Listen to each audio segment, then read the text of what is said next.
श्री शिवाय नमस्तुभ्यम। जय भोलेनाथ। प्रिय भक्तजनों, आज मार्गशीर्ष यानी अघन मास की शुक्ल पक्ष की त्रयोदशी तिथि है और आज के दिन शुक्र प्रदोष का व्रत रखा जाएगा। इस दिन भगवान शिव की पूजा करने से ऐश्वर्य, धन, सौभाग्य की प्राप्ति होती है। साथ ही यह व्रत आर्थिक लाभ, दाम्पत्य जीवन में सुख शांति के लिए और संतान की लंबी आयु के लिए किया जाता है। यह प्रदोष व्रत अर्थात त्रयोदशी का व्रत मनुष्य को सुखी और संतोषी बनाता है। अतः जो भी भक्तजन आज के दिन प्रदोष का व्रत करते हैं और इन कथाओं को सुनते हैं, उनके घर परिवार में सदा सुख शांति बनी रहती है और उन सभी भक्तों की सभी मनोकामनाएं पूर्ण होती हैं। भगवान शिव के साथ साथ माता पार्वती का भी आशीर्वाद उन्हें प्राप्त होता है। तो आज आप सुनेंगे शुक्र प्रदोष व्रत की बड़ी ही दुर्लभ कथा। इस कथा को बड़ी ही श्रद्धा और प्रसन्न चित्त मन से सुनिएगा। प्रेम से बोलिए भगवान भोलेनाथ की जय। स्कंद पुराण के अनुसार सूत जी कहते हैं, विदर्भ देश में सत्यव्रत नाम से प्रसिद्ध एक राजा थे। धर्म पूर्वक राज्य करते हुए उनका बहुत सा समय सुख पूर्वक बीत गया। एक समय शाल्व देश के राजाओं ने विदर्भ देश पर आक्रमण कर दिया। उनके बीच भयंकर युद्ध हुआ। दोनों पक्षों की बहुत सी सेना मारी गई, परंतु अंत में विदर्भ देश के राजा भी उनके हाथों से मारे गए। विदर्भ राज की गर्भवती स्त्री दुखी होकर रात के समय राजभवन से निकलकर वन की ओर चली गई। सुबह होने पर उस रानी ने जलाशय के किनारे एक वृक्ष के नीचे एक सुंदर से पुत्र को जन्म दिया।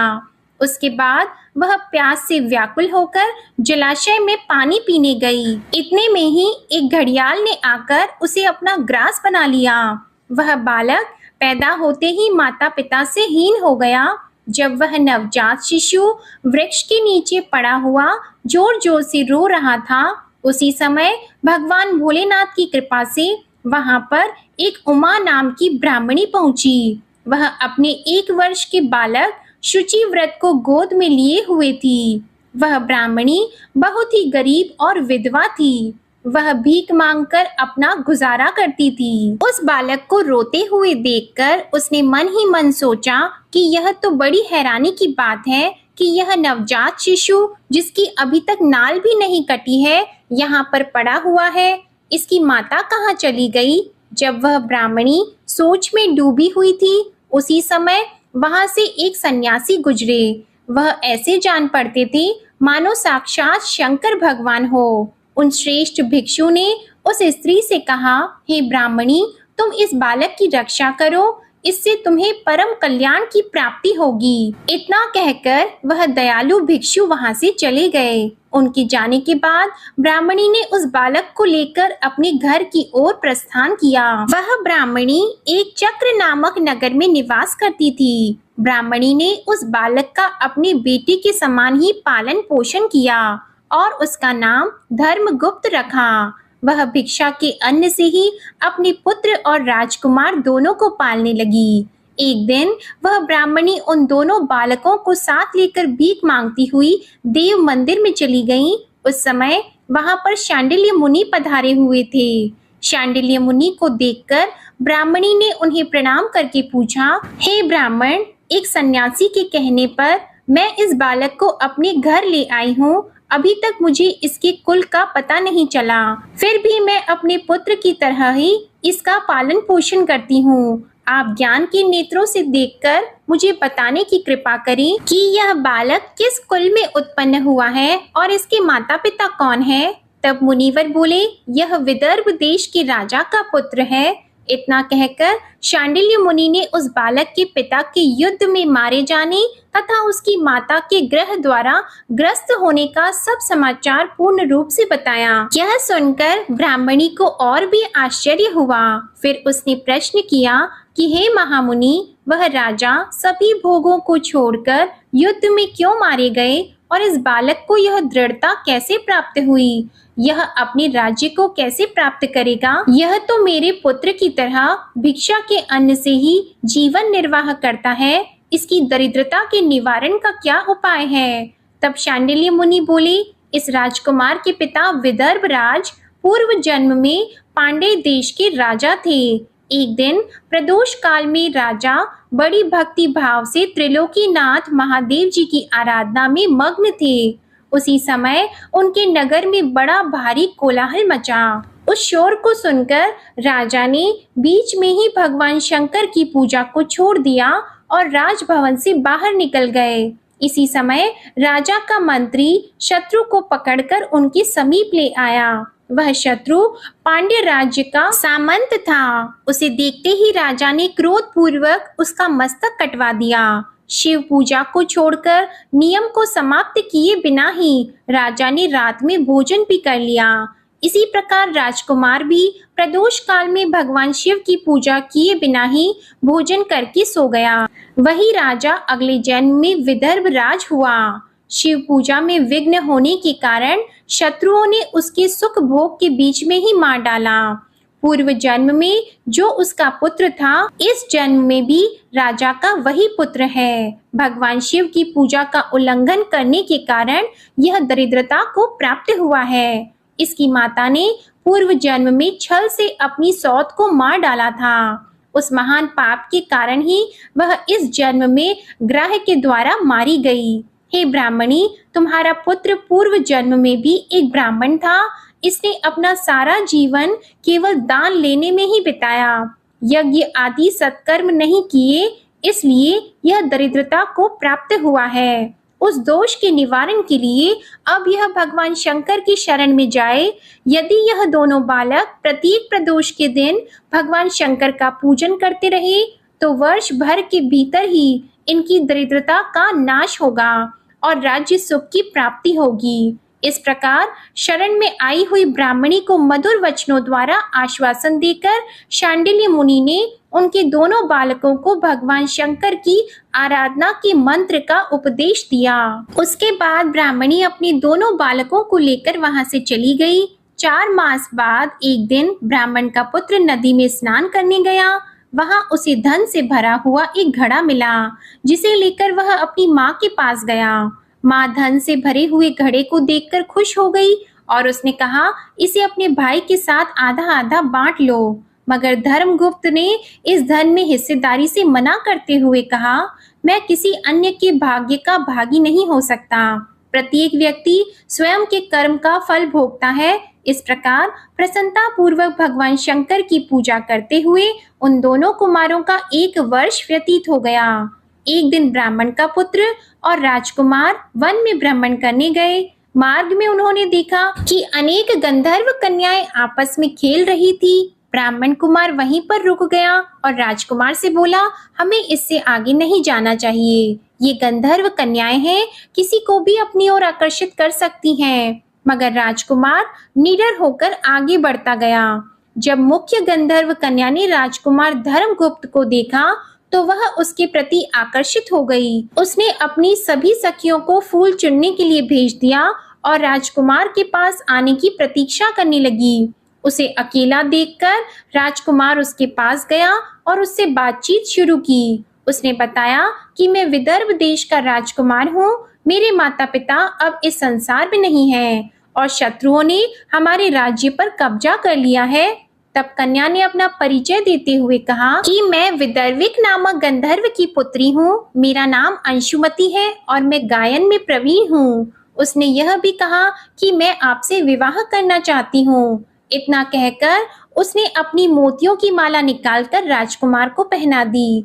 तब राजकुमार ने पूछा, तुम राजपाट गंवा चुके राजकुमार के साथ कैसे रह पाओगी और अपने माता पिता की अनुमति के बिना तुम मेरे साथ कैसे आ सकती हो? इस पर अंशुमति बोली, चाहे जो हो जाए मैं वही करूंगी जो मैं चाहती हूँ। तुम 2 दिन बाद प्रातः काल यहाँ आकर मुझसे मिलना। इतना कहकर वह वहां से चली गई। राजकुमार ने वापस आकर ब्राह्मणी और उसके पुत्र को सारी बात बताई। वे दोनों बहुत खुश हुए। 2 दिन बाद राजकुमार पुनः उसी वन में गया।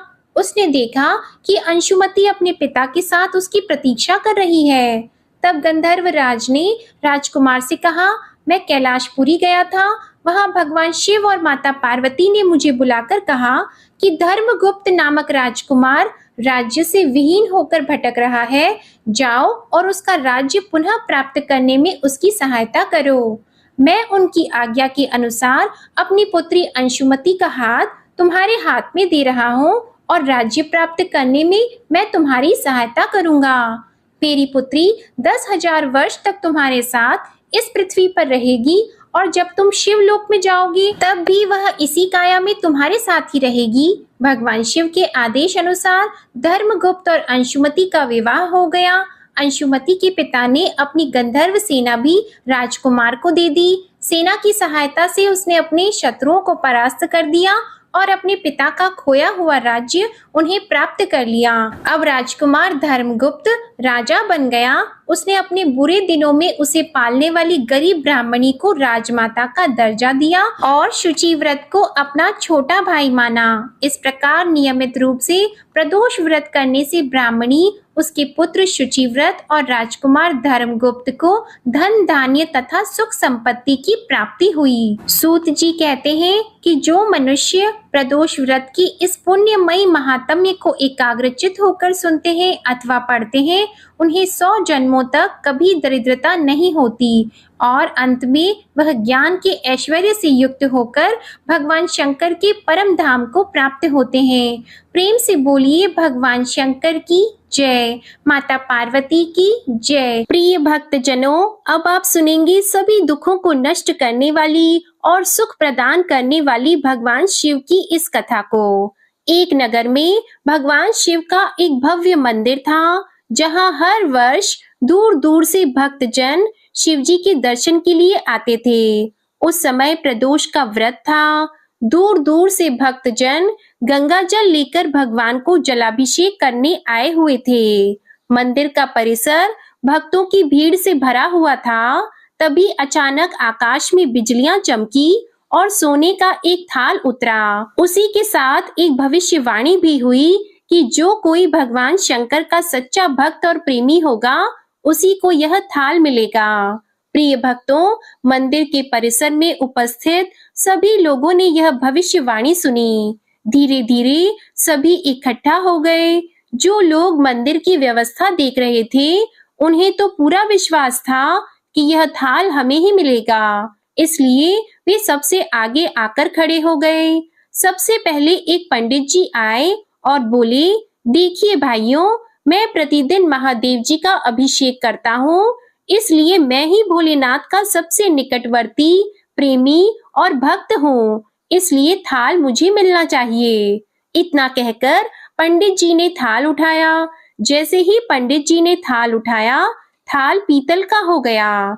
अब देखिए, यह देखकर पंडित जी बड़े ही लज्जित हुए। उन्होंने थाल यथा स्थान पर रखा और वहां से निकल गए। इसी प्रकार वहां उपस्थित सभी पंडितों ने खुद को आजमाया, लेकिन शायद उनमें से भी कोई भी सच्चा भक्त नहीं था। उन्हें भी थाल यथा स्थान पर रखकर चले जाना पड़ा। इसके बाद उस नगर के राजा का आगमन हुआ। राजा साहब आगे आए और बोले कि हे प्रजाजनों, मैंने महादेव के मंदिर में बड़ी भारी दान दक्षिणा की है, इसलिए यह थाल मुझे ही मिलना चाहिए। इतना कहकर राजा आगे बढ़े और थाल उठाया।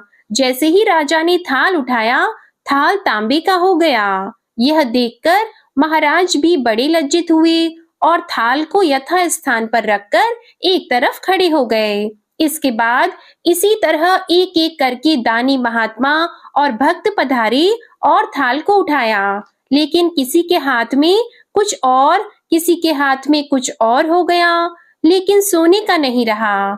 तब लोगों को पता चला कि हम में से कोई भी महादेव का सच्चा भक्त नहीं है।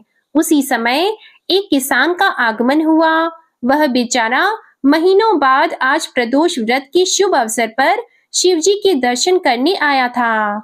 गरीबी और गृहस्थी के बोझ तले दबा दिन रात खेतों में मेहनत मजदूरी करके अपना और अपने परिवार का गुजारा करता था। अभी रास्ते में आ ही रहा था कि कोई भिखारी मिल गया और कुछ खाने को मांगने लगा। इस किसान को दया आ गई। अपने खाने के लिए जो खाना लाया था, वह उसने उस भिखारी को दे दिया। थाल के बारे में इसने भी सुना था, लेकिन इसने उस ओर कोई ध्यान नहीं दिया। सीधा मंदिर में गया और महादेव का पूजन करके बाहर आ गया। परिक्रमा करके जाने को हुआ, तभी पीछे से एक व्यक्ति बोला, अरे ओ भाई, तुम भी यह थाल उठाकर देख लो, हो सकता है तुम ही वह सच्चे भक्त हो जिसके लिए यह थाल आया है। किसान को लगा कि वह व्यक्ति उसका मजाक बना रहा है, तो किसान ने हंसते हुए कहा, भाई, मैं तो कभी पूजा पाठ नहीं करता, महीने में एक आध बार मंदिर आ जाता हूँ, मैं काहे का सच्चा भक्त। वह आदमी बोला, हम तो देख चुके हैं हमारी भक्ति 2 कौड़ी की भी नहीं है। अब तुम ही अपना हाथ लगाकर देख लो, सोने का थाल मिले ना मिले, किंतु पता तो चल जाएगा कि तुम्हारी भक्ति में कितनी सच्चाई है। लोगों के बहुत ही आग्रह करने पर आखिर उस भोले भाले किसान ने जाकर थाल उठाया।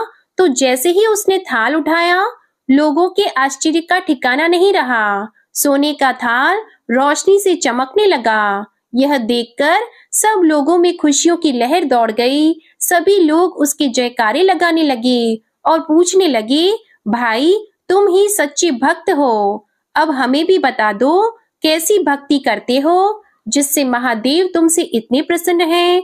तो किसान बोला, भाई, मैं कोई भक्ति नहीं करता, मैं केवल दिन भर खेतों में काम करता हूँ और थोड़ा समय निकालकर जरूरतमंद लोगों की मदद करता हूँ। इसके अलावा भगवान भोलेनाथ का मन ही मन ध्यान कर लेता हूँ और कोई विशेष कार्य नहीं करता।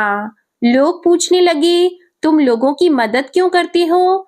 तो हंसते हुए किसान बोला, सुकून दूसरों के चेहरे पर मुस्कान देखकर मुझे जो आनंद और खुशी होती है उसे मैं शब्दों में बयां नहीं कर सकता। शायद यही कारण है कि महादेव मुझसे खुश हैं। इसलिए हमेशा याद रखें, सत्कर्म का आनंद भी आनंद से होता है और अंत भी आनंददायक होता है। दुष्कर्म का आरंभ भी दुख से होता है और अंत भी दुखदायक होता है। आप सैकड़ों मील की यात्रा करके भी दूसरे का दिल दुखाते हैं तो आपकी वह तपस्या, साधना और महादेव का दर्शन धूल के बराबर है। तो एक बार प्रेम से बोलिए, हे भोलेनाथ, जैसे आपने उस किसान पर कृपा दृष्टि बरसाई, वैसे ही अपनी सभी भक्तजनों का कल्याण करना, सबकी गरीबी दरिद्रता दूर करना, उन्हें मोक्ष देना। हर हर महादेव। प्रिय भक्तजनों, आइए अब सुनते हैं असीम आनंद और सुख संपदा देने वाली इस कथा को। गंगा के घाट पर श्रद्धालुओं की बड़ी भारी भीड़ थी और उसी दिन भोलेनाथ जी माता पार्वती को साथ में लेकर पृथ्वी पर भ्रमण के लिए निकले थे। वे अपनी प्रिय नगरी काशी की ओर प्रस्थान किए हुए थे। तभी आकाश से गुजरते समय माता पार्वती की नजर भीड़ की ओर पड़ी तो पार्वती जी ने इतनी ज्यादा भीड़ का कारण शिवजी से पूछा। शिवजी ने बताया, देवी, आज से माघ मास स्नान का पर्व आरंभ हो चुका है। इस माघ माह में स्नान करने वाले लोग स्वर्ग को जाते हैं। उसी लाभ के लिए इतने सारे श्रद्धालुओं की भीड़ जमा हुई है। प्रिय भक्तजनों, पार्वती जी का भीड़ को देखकर कौतूहल तो शांत हो गया, लेकिन उनके मन में एक सवाल भी आया। तब उन्होंने भोलेनाथ जी से पूछा, हे भगवान, हे भोलेनाथ, गंगा स्नान करने वाले यह सारे लोग स्वर्ग चले गए तो क्या होगा? स्वर्ग में इतना स्थान कहाँ है? प्रभु, फिर लाखों वर्षों से लाखों लोग इस तरह गंगा स्नान करके स्वर्ग पहुंच रहे हैं, तो वे लोग कहाँ हैं और स्वर्ग में उन्हें कहाँ स्थान मिला है? देवी भगवती के इस सवाल पर भोलेनाथ जी ने कहा, हे देवी, शरीर को गीला करना एक बात है, लेकिन स्वर्ग प्राप्ति के लिए तो मन की मलिनता को धोना बहुत ही आवश्यक है। तब माता पार्वती जी ने पूछा कि यह कैसे पता चलेगा प्रभु कि किसने शरीर धोया है और किसने मन को पवित्र किया है?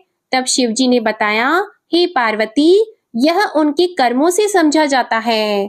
प्रिय भक्तजनों, पार्वती जी की शंका अब भी नहीं मिटी। तब शिव जी ने अपनी प्यारी पत्नी पार्वती जी के मन में चले सारे सवालों के समाधान के लिए उन्हें कहा, हे देवी, चलो मैं तुम्हें सारी बात एक प्रत्यक्ष उदाहरण के माध्यम से समझाने का प्रयत्न करता हूँ, लेकिन इसके लिए हमें एक नाटक करना होगा। तब क्या था, शिवजी तुरंत ही एक कोढ़ी का रूप बदल लेते हैं और रास्ते में लेट जाते हैं और माता पार्वती को कहते हैं, हे देवी, आप एक अत्यंत ही सुंदरी का रूप धारण कर लीजिए। वैसे तो आप अत्यंत ही सुंदर हैं। अब क्या था, माता पार्वती अपना रूप बदलकर कोड़ी बने शिवजी के साथ गंगा स्नान के लिए जाते मार्ग के किनारे बैठ गईं। गंगा स्नान करने वाले लोगों की भीड़ उन्हें देखने के लिए रुकती तो ऐसे अलौकिक सुंदरी के साथ ऐसे कुरूप कोड़ी को देखकर सभी हैरान हो रहे थे और सबको आश्चर्य भी हो रहा था। कौतूहल में सभी इस बेमेल जोड़ी के बारे में पूछताछ करते, आपस में कानाफूसी करते। माता पार्वती जी शिवजी के द्वारा रटा हुआ विवरण उन्हें सुनाती रहती। देवी पार्वती सभी को यह बताती कि यह कोड़ी मेरा पति है। गंगा स्नान की इच्छा से हम यहाँ आए थे। गरीबी के कारण इन्हें कंधे पर रखकर लाई हूँ। बहुत थक जाने के कारण थोड़े विराम के लिए हम यहाँ बैठे हैं। प्रिय भक्तों, रास्ते में आते जाते कई लोग तो देवी पार्वती को देखकर उन्हें अपने पति को छोड़कर अपने साथ चलने की बात कहते। अब उनकी बातें सुनकर माता पार्वती को बहुत क्रोध आता, लेकिन शिवजी ने उन्हें शांत रहने का वचन जो ले लिया था, इस कारण माता पार्वती को न चाहते हुए भी शांत रहना पड़ता। माता पार्वती तो यह सब बातें सुनकर यह सोच रही थी कि भला ऐसे भी लोग गंगा स्नान के लिए आते हैं, ये स्वर्ग जाने की कामना रखते हैं।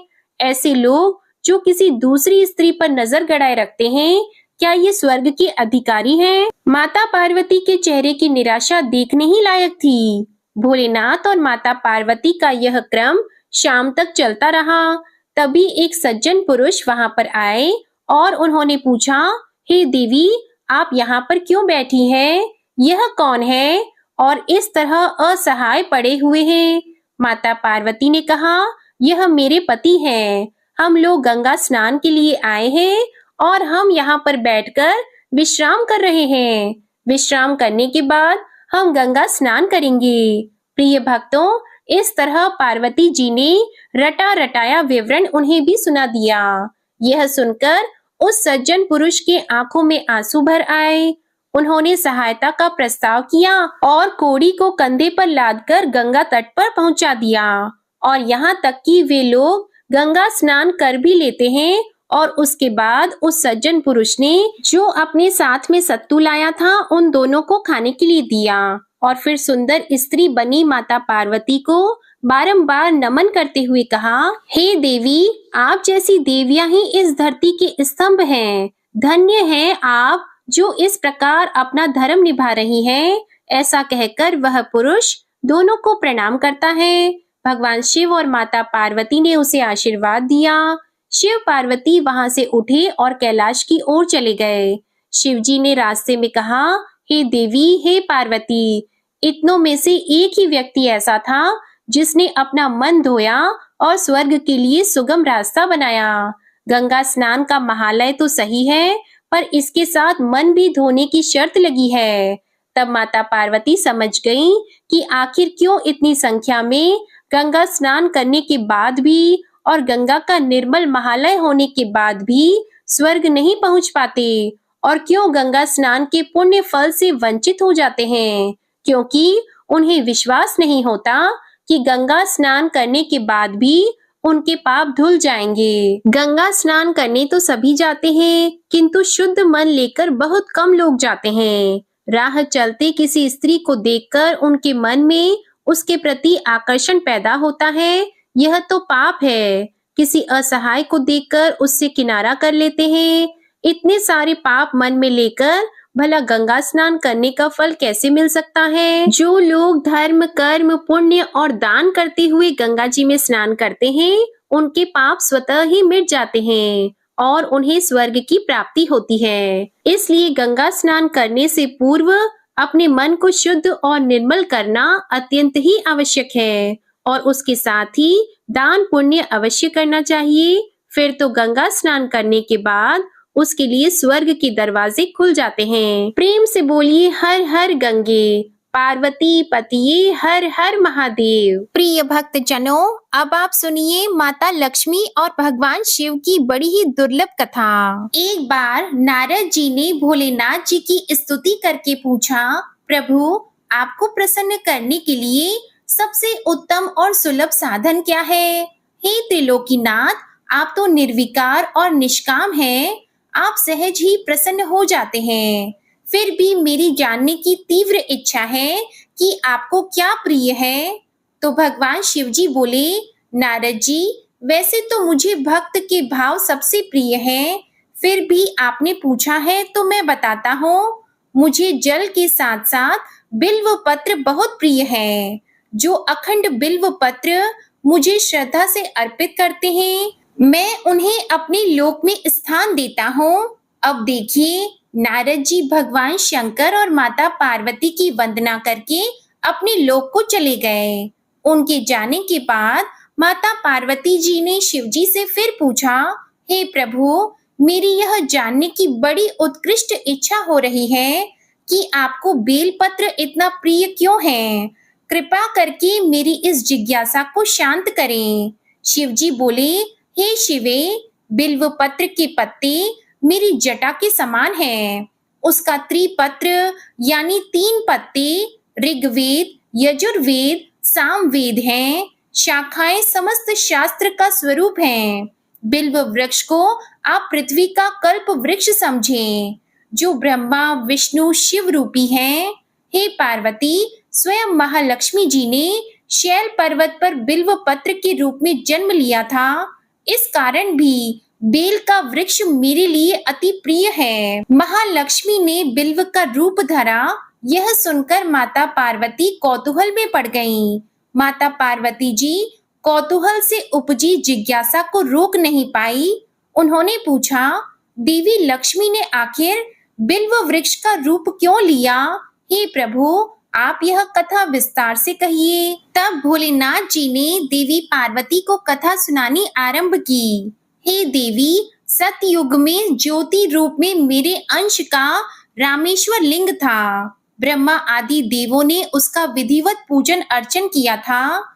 इसका परिणाम यह हुआ कि मेरे अनुग्रह से वाणी देवी सबसे प्रिय हो गई। वह भगवान विष्णु को सतत प्रिय हो गई। मेरे प्रभाव से भगवान केशव के मन में वांग देवी के लिए जितनी प्रीति उपजी, वह स्वयं लक्ष्मी जी को न भाई। लक्ष्मी देवी का श्री हरि के प्रति मन में कुछ दुराव पैदा हो गया। वह चिंतित और रुष्ट होकर चुपचाप परम उत्तम श्री शैल पर्वत पर चली गई। वहां उन्होंने तप करने का निर्णय लिया और उत्तम स्थान का चयन करने लगी। देवी लक्ष्मी ने उत्तम स्थान निश्चित करके मेरे लिंग विग्रह की उग्र तपस्या आरंभ कर दी। उनकी तपस्या कठोरतम होती जा रही थी। हे परमेश्वरी, कुछ समय के बाद महालक्ष्मी जी ने मेरे लिंग विग्रह से थोड़ा ऊर्ध्व में एक वृक्ष का रूप धारण कर लिया। अपने पत्तों और पुष्पों द्वारा निरंतर मेरा पूजन करने लगी। इसी तरह महालक्ष्मी ने कोटि वर्ष अर्थात 1 करोड़ वर्ष का घोर आराधना की और अंत में उन्हें मेरा अनुग्रह प्राप्त हुआ। मैं वहां प्रकट हुआ और देवी से इस घोर तप की आकांक्षा पूछकर वरदान देने को तैयार हुआ। देवी लक्ष्मी ने मांगा कि श्री हरि के हृदय में मेरे प्रभाव से वांग देवी के लिए जो स्नेह उत्पन्न हुआ है, वह समाप्त हो जाए। प्रिय भक्तजनों, अब शिवजी ने कहा कि हे पार्वती, मैंने महालक्ष्मी को बहुत समझाया कि श्री हरि के हृदय में आपके अतिरिक्त किसी और के लिए कोई प्रेम नहीं है। वांग देवी के प्रति उनका प्रेम नहीं, अपितु श्रद्धा है। तो यह सुनकर श्री लक्ष्मी जी प्रसन्न हो गई और पुनः श्री हरि के हृदय में स्थित होकर निरंतर उनके साथ विहार करने लगी। हे पार्वती, महालक्ष्मी के हृदय का एक बड़ा विकार इस प्रकार दूर हुआ। इस कारण हरि प्रिया उसी वृक्ष रूपा में सर्वदा अतिशय भक्ति से भरपूर यत्न पूर्वक मेरी पूजा करने लगी। हे पार्वती, इसी कारण बिल्व का वृक्ष, उनके पत्ते, फल, फूल आदि मुझे बहुत अधिक प्रिय हैं। हे देवी, मैं निर्जन स्थान में बिल्व वृक्ष का आश्रय लेकर रहता हूँ। बिल्व वृक्ष को सदा सर्व तीर्थम एवं सर्व देवम मानना चाहिए। इसमें तनिक भी संदेह नहीं है कि बिल्व पत्र, बिल्व फूल, बिल्व वृक्ष अथवा बिल्व काष्ठ के चंदन से जो मेरी पूजा करता है वह भक्त मेरा अति प्रिय है। बिल्व वृक्ष को शिव के समान ही समझो, वह मेरा शरीर है। जो बिल्व पर चंदन से मेरा नाम अंकित करके मुझे अर्पण करता है, मैं उसे सभी पापों से मुक्त करके अपने लोक में स्थान देता हूँ। हे देवी, उस व्यक्ति को स्वयं लक्ष्मी जी नमस्कार करती हैं जो बिल्व से मेरा पूजन करता है। जो बिल्व मूल में प्राण छोड़ता है उसको रुद्र देह प्राप्त होती है। मेरी पूजा के लिए बेल के उत्तम पत्तों का ही प्रयोग करना चाहिए। प्रिय भक्तजनों, इस प्रकार भगवान शंकर ने महादेवी माता पार्वती के प्रश्नों का उत्तर दिया और उनकी जिज्ञासा को शांत किया। प्रेम से बोलिए जय शिव शंकर, जय हो माता पार्वती, ओम नमः शिवाय। प्रिय भक्तजनों, आइए अब सुनते हैं विनायक जी की कथा। एक ब्राह्मण था जो नित्य प्रति सुबह उठकर गंगा जी स्नान के लिए जाता और आकर विनायक जी की पूजा करता और विनायक जी की कहानी सुनता था। उसकी पत्नी को पूजा करना अच्छा नहीं लगता था और वह क्रोधित हो जाती थी और कहती थी कि सुबह सबसे पहले पूजा करने के लिए बैठ जाते हो, मैं झाड़ू निकालती हूँ, घर का काम करती हूँ, तुम्हें कोई काम नहीं है क्या? ब्राह्मण उसकी बातों को सुनता ही नहीं था। एक दिन ब्राह्मण गंगा जी नहाने के लिए चला गया और पीछे से ब्राह्मणी ने विनायक जी को छुपाकर रख दिया। वापस आकर ब्राह्मण ने कहा, विनायक जी की मूर्ति कहाँ गई? तो ब्राह्मणी बोली कि मुझे तो नहीं पता कहाँ गई। अब देखिए, ब्राह्मण ने खाना नहीं खाया और पानी भी नहीं पिया और उस ब्राह्मण ने कहा कि जब तक मैं विनायक जी की पूजा नहीं कर लेता तब तक अन्न जल ग्रहण नहीं कर सकता। मैं तो विनायक जी की पूजा करने के बाद ही अन्न जल ग्रहण करूंगा। ब्राह्मणी ने ब्राह्मण को बहुत समझाया कि भोजन कर लो, लेकिन उसने नहीं किया। अब क्या था, दोनों को लड़ते झगड़ते देखकर विनायक जी की मूर्ति हंसने लगी। तब ब्राह्मणी गुस्से में आकर बोली कि मूर्ति वहां रखी है। इसके बाद ब्राह्मण ने विनायक जी की पूजा अर्चना की। तब अचानक ही विनायक जी की मूर्ति बोल उठी, हे ब्राह्मण, तुझे मेरी सेवा करते हुए बहुत दिन हो गए, कुछ मांग, मैं तुझे कुछ देना चाहता हूँ।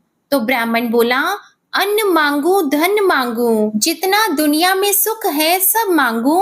तब विनायक जी ने सारा सुख, धन, अन्न सब ब्राह्मण को दे दिया। ब्राह्मण मूर्ति को मंदिर में रखकर पूजा अर्चना करने लगा और ब्राह्मणी को इतना धन मिलने से उसकी पूजा करने की श्रद्धा जाग उठी। वह भी ब्राह्मण को बोलकर मूर्ति घर में रखवा दी और खूब प्रेम से पूजा करने लगी। हे विनायक जी महाराज, जैसा ब्राह्मण को सुख दिया वैसा सबको देना। विनायक जी की कहानी कहने वाले को, कहानी को सुनने वाले को और हुंकार भरने वालों को और पूरे परिवार को देना। तो बोलो गणेश जी महाराज की जय। जय विनायक जी महाराज। ओम नमः शिवाय। प्रिय भक्तों, आइए अब सुनते हैं विनायक जी की दूसरी कथा। दो देवरानी और जेठानी थी। देवरानी के पास बहुत धन था, लेकिन जेठानी गरीब थी। जेठानी गणेश जी की बहुत आराधना करती थी। अपनी देवरानी के घर आटा पीसने जाती थी। जिस कपड़े से वह आटा छानती थी, उसी कपड़े को घर ले आकर पानी में घोलकर उसे पकाकर अपने पति को खाने को देती थी। बेचारी के पास तो कुछ भी नहीं था, तो अपना पेट पालने के लिए कुछ तो जतन करना ही होता है। एक दिन देवरानी के लड़के ने देख लिया और अपनी माँ से बोला, माँ, ताई यहाँ से आटे का कपड़ा ले जाकर ताऊ जी को घोलकर पिला देती है। देवरानी सारी बात सुनकर बहुत गुस्सा हुई और जेठानी से बोली कि मेरे घर में आटा छानने के बाद कपड़ा यहीं रखकर हाथ धोकर जाया करो। वह ऐसा ही करने लगी, लेकिन जब वह घर आती तो उसका पति बोलता कि मुझे आटा घोलकर उसका कुछ बनाकर मुझे खिलाओ, मुझे बहुत जोरों से भूख लगी है। जेठानी ने बोला कि आज उसने आटा छानने का कपड़ा रख दिया है। तब उसका पति गुस्से में आकर उसको मारने लगा। उस रात वह गणेश जी करती हुई सो गई। गणेश जी आए और उन्होंने पूछा कि कौन रो रहा है। उसने बोला कि मैं हूँ। रोज मैं देवरानी के घर से आटा छानने का कपड़ा लेकर आती हूँ, उसे घोल कर पति को खिलाती हूँ। लेकिन आज मेरा पति भूखे पेट था, उसे भूख लगी थी, उसे कुछ खाने को नहीं मिला। देवरानी ने मुझे कपड़ा लाने को नहीं दिया। मैं अपने पति को कुछ भी खिला पिला नहीं सकी, इसलिए उसने मुझे खूब मारा। प्रिय भक्तजनों, अब गणेश जी की लीला देखिए। गणेश जी ने कहा, मैं घर घर से तिलकुट खाकर आया हूँ, मुझे शौच जाना है, कहाँ जाऊं? तो उसने कहा, महाराज बहुत जगह पड़ी है, कहीं भी चले जाओ। अब क्या था, गणेश जी उसी के घर में शौच करके वहां से चले गए। थोड़ी देर बाद जब उसने उठकर देखा तो सारा घर हीरों से जगमगा रहा था। वह धन को इकट्ठा करने लगी तो देवरानी के घर जाने में थोड़ी देर हो गई। देवरानी ने लड़के को भेजा कि देख कर आओ, आज ताई क्यों नहीं आई। लड़के ने जाकर देखा कि ताई के घर में तो बहुत सारा धन है। उसने जल्दी से जाकर अपनी माता को बताया। देवरानी दौड़ी दौड़ी आई और पूछा, तेरे यहाँ इतना धन कहाँ से आया? तो जेठानी ने सारी बात बता दी। इतना सुनकर देवरानी घर पर गई और अपने पति से बोली कि मुझे भी लकड़ी से मारो। देवरानी के पति ने उसे लकड़ी से मारा और पूछा, तू इतना धन की भूखी क्यों मार खाती है? लेकिन वह नहीं मानी। उसके पति ने उसे खूब मारा।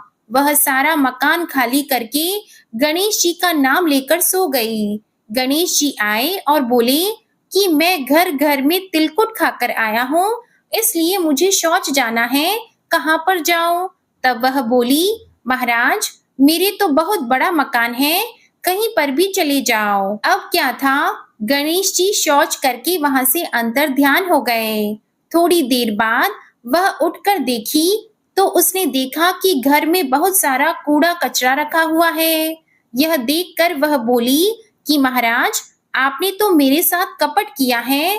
जेठानी को तो इतना सारा धन दे दिया और मुझे कूड़ा करकट। गणेश जी फिर वहां आए और बोले, तू धन की भूखी मार खाई और वह धर्म की भूखी थी। देवरानी बोली, महाराज यह सब कूड़ा कचरा समेट लो, मुझे तो धन नहीं चाहिए।